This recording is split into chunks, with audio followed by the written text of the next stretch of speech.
Началникот на општина Центар Горан Герасимовски, добро утро. Добро утро, ви благодарам на поканата и поздрав до вашите ценети гледачи. Ви благодарам што рано наутро го започнувате денот со нас. Ајде да започнеме со градежните активности. Многу се гради во општината Центар, но и многу убави позитивни случувања, така да имаме доста за зборување. Што се случува со треска? Може ли директно да ни објасните за што станува збор со оглед на тоа дека имавте многу активности кои што ги преземавте во тој поглед, но на крајот од денот станува збор и за приватно земјиште. И сега колку има ингеренција општината, а од друга страна очекување имаат и граѓаните. Ке земеме опрема и може следниот пат и од парцелата на Треска да направиме. Може. Еве, договорен. Емисијата на терен. Од кога настана пожарот во Треска, ние како општина и јас како градоначалник имавме повеќе средби со повеќе институции. Кога настана пожарот, прво се истражуваше кои беа причините за истиот. Ние како општина не постапувавме за ниеден предмет. Имавме состаноци со организиран криминал, со јавно обвинителство, со државен правобранител, да знаеме што можеме, а што не можеме и кога можеме да отпочнеме со постапување на доставените документации, предмети, барање. Додека не добивме зелено светло и додека не се осигуравме, и не само јас, и мојот тим на луѓе кои што се ракодител на урбанизам, секретар, правник, за да ги согледаме сите работи, да знаеме што можеме, што не можеме да постапуваме како општина. Ние не сме истражни органи. Тамо има дуб кој што е во важност. Се обидовме преку регулација да го одвоиме тој дел од Буњаковец 1 и 2 и да се донесе брз дуб, каде што и поубаво би го урбанизирале просторот. Вие кажавте, но за жал, и мене не ми се допаѓа тоа што е, треба да се вклучи и град Скопје, за да се одвои со регулација тој простор. Поради тоа што не се случи тоа, ние како општина мораме да постапуваме по одредени доставени барања и предмети. Тоа и се очекува. Ако не постапуваме, тогаш го прекршуваме законот, поради тоа што имаме и секакви допишувања и излагања од страна на одредени советнички групи и слично. И јас сакам да е таму парк и да има езерце каде што би ги шетале децата и ловиме риба, но сепак станува збор за дел приватно земјиште, дел државно земјиште и ние мора да постапуваме законски. Таму во моментов се поднесени доста барања за расчистување на објекти, тоа веќе во моментот се прави на терен, се отстрануваат дел од објектите кои што пеа во Треска и има поднесено документи за дозволи за градба. Има поднесено документи за дооформување на земјиште и слично. Пак ќе повторам, има важечки дуб, наше законски мора да постапуваме. Законски мора да постапувате. Вашите инспектори се постојано на терен од причини што многу и се гради во општината. Дали инвеститорите ги почитуваат правилата? Имавте една опомена до инвеститорите за паркинзите. Сега беше брзо. Имаме донесени неколку правилници, се со цел да го подобриме и делот на самото паркирање. Правилник имаме донесено и сврлени оние клацкалки кои што во минатото ги представувале инвеститорите, но истите на терен не целосно ги остварувале. И секогаш се појавувал проблемот и се појавува проблемот на возилата остануваат надвор на улиците, не во собствена парцела или подземја. Во делот на инспекцијските служби, постојано се на терен, оформив дополнителна комисија, имаме комисија за урбанизам под градоначалник, сега имаме уште една комисија која што врши целосна контрола и во истата имаме инспектор за градежен инспектор, инспектор за домување, правник, планер и јас заедно со нив, за да го следиме процесот на градба. Се случувало во минатото да еден инвеститор ги поднесе документите во општината, се дадат забелешки, се среди целосно проектот, се издаде решение за градење, но на терен се случува малку поразлично од тоа што е одобрено од страна на општината и водиме целосна грижа во делот и на паркирањето, во делот и на оние еркери кои што се пуштаат, но и на висините на самите градби. Чинам дека висината на терен сме еднаш до два пати неделно. Инспекцијските служби, новата комисија заедно со градоначалникот. Се чини дека висините редовно од екологистите се опомена, затоа што нема струење на воздухот. И оттаму велат една и од причините за енормното загадување и така. Така да добро е да се направи некоја регулатива докаде и може и смее. Со оглед на тоа дека кажавте дека сте ригорозни во делот на градежните инвестиции, што се случува сега со Holiday Inn? Од една страна за треска, сега од друга страна Holiday Inn. Во делот на Колку се гради таму? Што е дозволено, што се гради? Во делот на Holiday Inn, да, издадена е трета дозвола. Тоа станува збор за една парцела, еден објект кој што има две дозволи. Едната ќе биде една од нашите банки, а до неа има мала залепена нова маркица, односно нова дозвола која што ќе биде деловен простор. Значи не станува збор за стамбен простор. Не, станува за деловен и Добро. една од нашите банки ќе биде сместена во втората зграда. А зошто тогаш ве обвинуваат дека станува збор за потоено уште една стамбена? Таму се, да, има уште една која што ќе биде во иднина, веројатно ќе добие дозвола, доколку е све во ред и целата документација е добра. Таа ќе биде стамбена. А така, значи две. Да, ова е деловна и ќе биде сместена една од банките. Добро.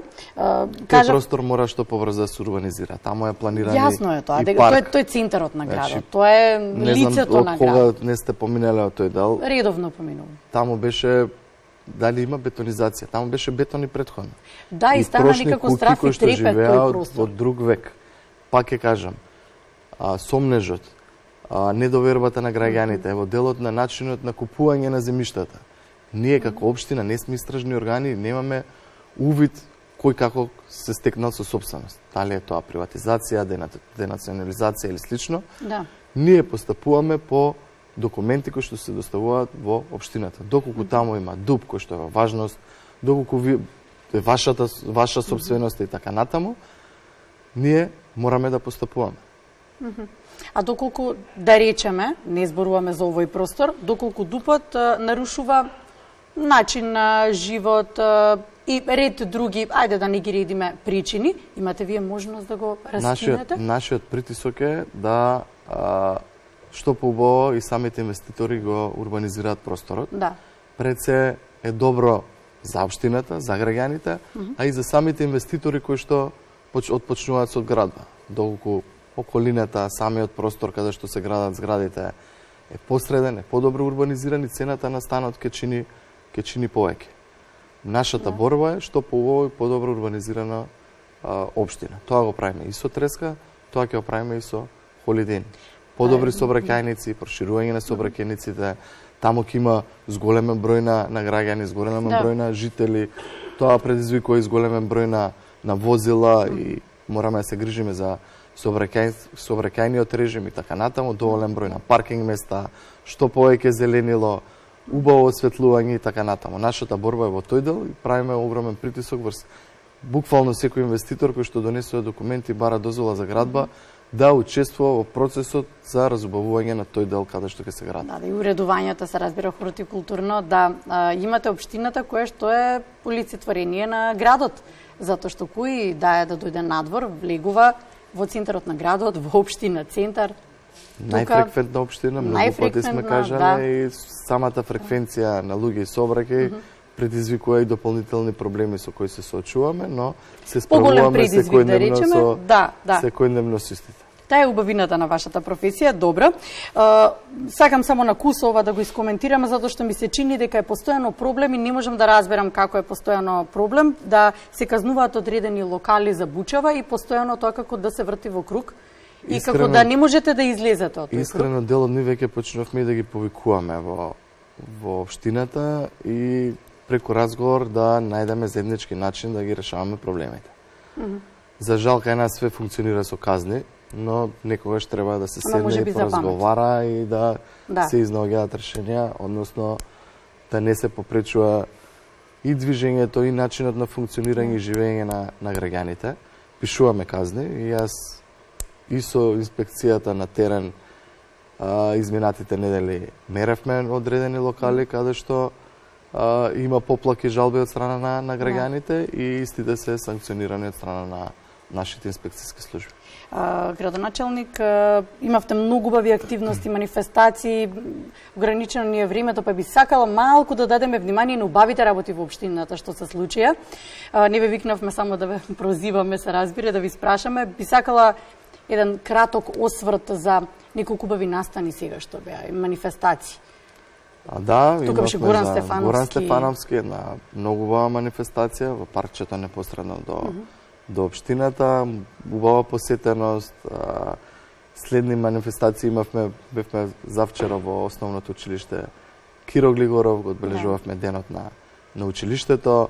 Продолжуваме со оние манифестации во паркчето на Франкофонија, чекаме малку и да затопли. Имаме неколку планирани настани во делот на Дебармал и во делот на Дебармалски средби и така натаму. Но ви доаѓа во време сега?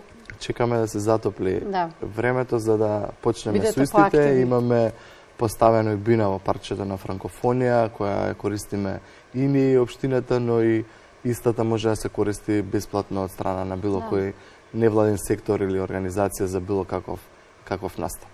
Градоначалник, во вашата општина има чинам 8 основни училишта, ако добро ги бројам. Да. Градинки, без разлика што не се под ваша надлежност, но има и средни училишта во вашата општина. Она што се случи во Белград не потресе сите. Нема човек што остана имун. Децата се најсветото нешто. Ги пуштаме во училиште за да бидат слушнати, да научат, да бидат едуцирани, да влезат во светот на возрастните. И она што се случи, може би малку повеќе треба да не стави во една позиција дека треба да почнеме да размислуваме, дека не е многу далеку од нас и да делуваме превентивно. Дали размислувате како општина да имате некои активности во кои што ќе се зборува повеќе за другарството, за пријателството, да се реши таа неубава енергија на булинг во основните, па верувам и во средните училишта дека постои. Како вие како општина размислувате за нареден период да делувате? Ние како општина искрено многу инвестираме во самите училишта, пред се во нивно одржување, нивно разубавување и одржување во добра состојба. А второ, инвестираме доста и во самиот кадар наставен, кој што се грижи за нашите најмали центарци. Јас секогаш и како родител гледам и барам начина, понекогаш и вина во себе за моето одвоено време со моите најмали.